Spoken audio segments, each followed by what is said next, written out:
Yeah, yeah. Welcome everyone for the first talk of the day, which is hard for everyone, especially while you're listening.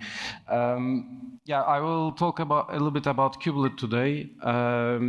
The idea is that in March we had Container Day Security, also here in Hamburg.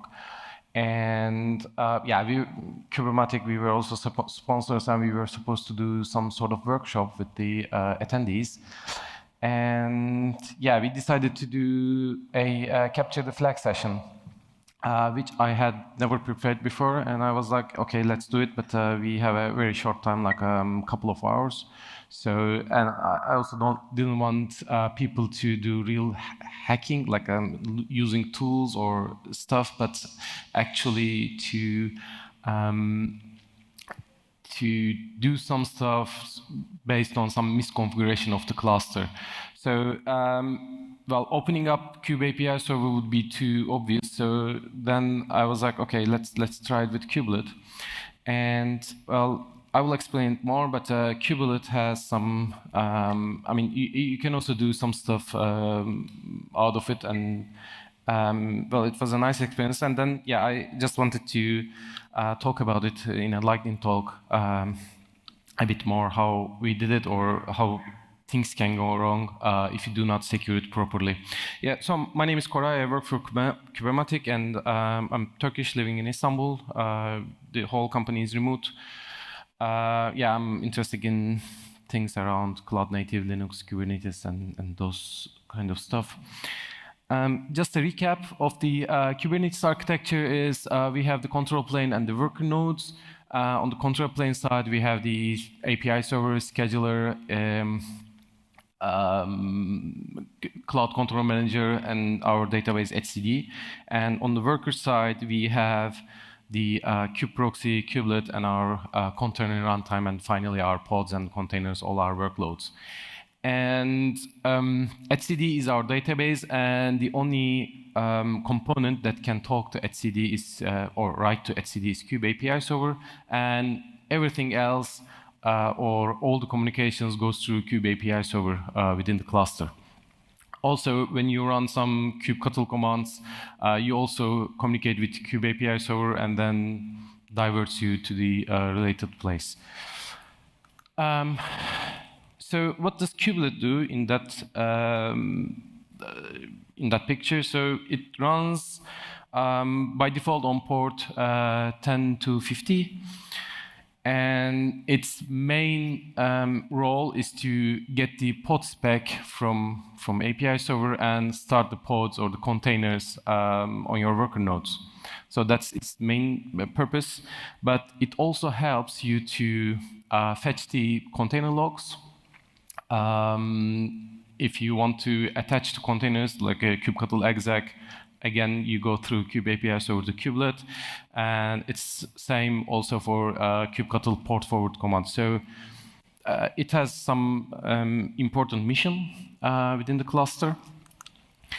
And this is a screenshot that I took some time ago, but if you look at show.io, there are some clusters on the internet that port 10 to 50 is open, and it's wide open. Like as you can see here, it actually shows you the name of the container and stuff. So basically, this cluster is wide open on the internet, and it's like this. So you can do all your security, but if you have it open, then it's not nice. So Kubelet has an API, but it is not documented. It's simply because it can change over time, so no one is actually committing that it will stay the same. But you can go to the source code and see what sort of endpoints and what sort of commands or calls you can make there. That was like the initial talk, and I think I will show you some scary stuff what would happen if you have an open Kubelet API or Kubelet process to the internet. So I have a one node kubeadm cluster running on Google Cloud. So, and I need to export this IP. Well, if I log into it, compute SSH.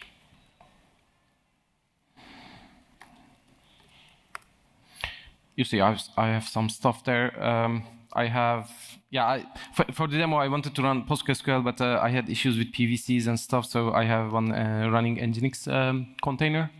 So this is the stuff that I see properly from with the kubectl stuff.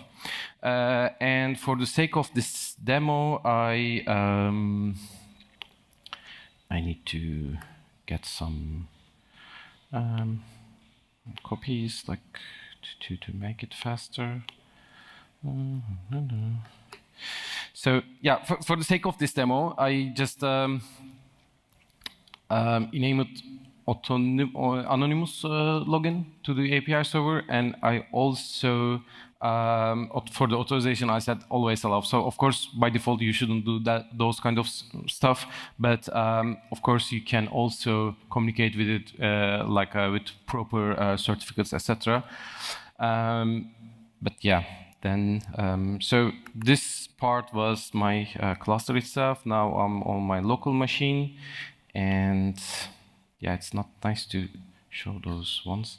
But if I do this running pods endpoint, so there's an endpoint called running pods. It just gives me the list of the pods running on this node. So if you have 5 worker nodes, then of course you will get the pod list of that node, that specific node, but it's fine. So I have this Nginx, well, Calicos, etc. It gives you the information about the name of the pod, namespace, it's the containers inside it, and if they have resources, they will be also shown here. So I'm more interested about the pod that I have in Nginx. It's here. So you see, it's like this one, and it will get better when I do this thing with running a command. With just a curl call, I was able to run a command ls command inside that container. So this is my actual Nginx container. You see, it's just we have the Nginx and everything there. Well, you can run any commands there, but it's also not so much useful that case. But you can also get the logs. So if you remember, with kubectl logs, you can get the logs from containers. So these are the logs of the etcd itself running inside my cluster. I just got them with a curl command.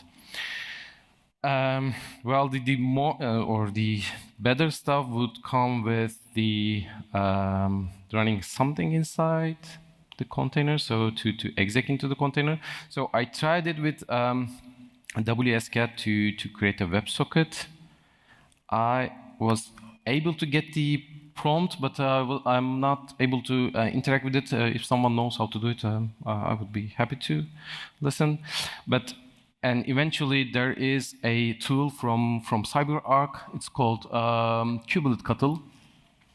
So with that you can give the IP and what command you want to run inside which container and inside which pod on which namespace. Of course, this command, I mean, this is a proper command, not like a hacker command.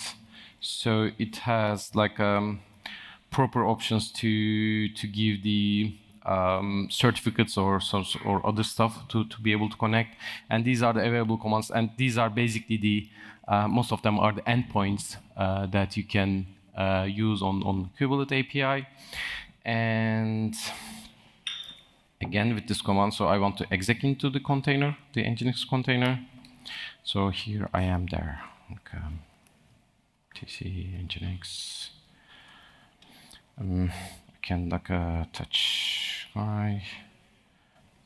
Oh. Yeah, there's a file here. So exec it Nginx. bash cd nginx. You see my file is here, so it's really that container. Yeah, so that was it overall. So it wasn't too long to do. So the idea or the point is that you need to make sure that that port, by default 10.250, it should be closed on the firewall, at least to the outside world, and you should not definitely enable anonymous login, and you should not disable authorization at all. Yeah, that was it.